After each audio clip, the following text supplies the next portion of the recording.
Hello everyone, welcome to Full Moon Movies. Thomas Anderson's Boogie Nights is exactly that kind of movie.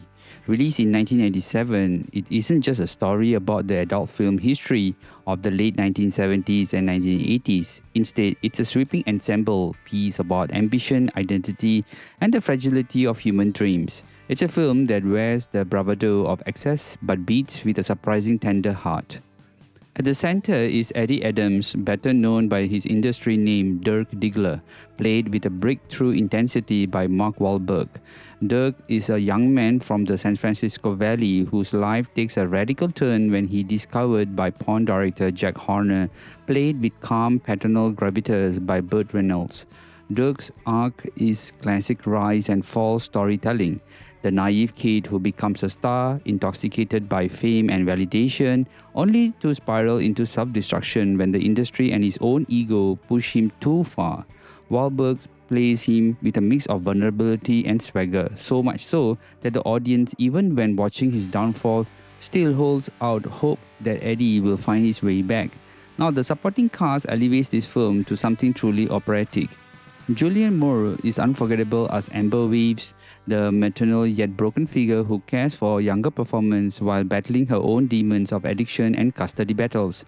Heather Graham's roller girl skating through life with youthful energy represents both the thrill and the tragedy of being consumed by a world that doesn't allow for her to easily exist. Don Cheadle's Buck Swope brings pathos and warmth as a man who dreams of reinventing himself outside the industry, and William H. Macy's Little Bill embodies loneliness and quiet despair that ultimately erupts in one of the film's most haunting sequences. Anderson directs these intersecting lives with extraordinary confidence. He allows sprawling, Altman-like ensemble storytelling, but filters it through his own sharp sense of rhythm and style. The famous opening shot, for example, a long, unbroken tracking shot that guides through a nightclub, instantly announces the film's scale and ambition. Now, throughout, Anderson masterfully balances moments of comedy, sensuality, and sheer tragedy. There are scenes that still get burned into our minds after the credits roll. For example, Dirk's early rise, where his natural talent makes him an instant sensation. The chilling turn when the industry shifts from film to videotape, symbolizing not just a technical change, but a collapse of artistry and glamour. Also, the Alfred Molina drug deal sequence set to Jessie Girl is a nerve-wracking descent into chaos that could stand as one of the greatest standalone set pieces of the 1990s. And the final scene with Dirk psyching himself up in the mirror is both a parody of self-image and a haunting reminder of the cost of his journey. I think thematically Boogie Nights isn't simply about the adult industry. In fact, it's about chosen families, the search for belonging, and the vulnerability of those living on the fringes.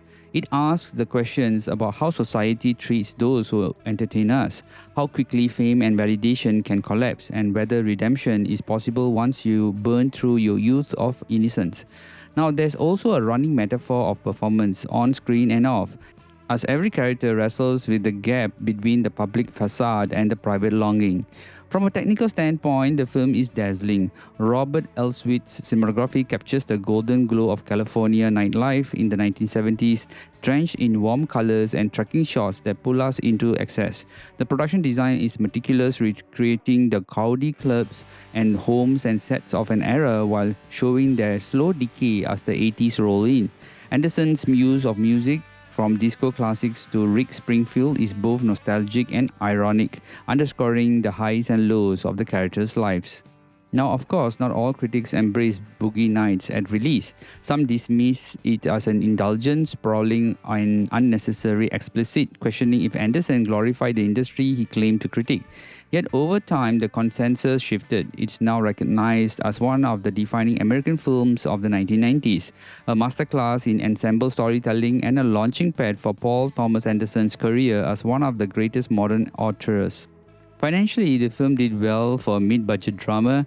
With a budget of around 15 million, it grossed over 43 million worldwide, proving that bold, character-driven storytelling still had a place alongside the blockbusters of the late 90s. Now, what keeps Boogie Nights relevant today is its emotional truth. While the adult film industry backdrop might not connect with everyone, the universal story of ambition, belonging, and downfall resonates deeply. We recognize ourselves in these flawed characters. For example, their need to be seen, their hunger for validation, their mistakes, and their hope for second chances. And that's why, even in an era of fast cut spectacle and streaming saturation, Boogie Nights still feels fresh, urgent, and very much alive. Now, as a Blu-ray release, the film preserves the vibrancy of Elswit's cinematography and the texture of Anderson's visions in high definition, while it doesn't carry the expanded restoration detail of a 4K edition, which I think is going to come very soon. For me, this Blu-ray still provides an engaging, clean presentation with clear dialogue and music, making it a satisfying way to revisit this modern classic. In conclusion, Boogie Nights isn't just about adult film, disco, or California in the 1970s. Instead, it's about people broken and striving and yearning for connection in a world that constantly exploits them. In fact, it's about the rise and fall that define so many lives in and out of the spotlight. And it's a film that continues to resonate because it dares to look beyond the spectacle and into the fragile humanity at its core. Now, this movie is a must-watch.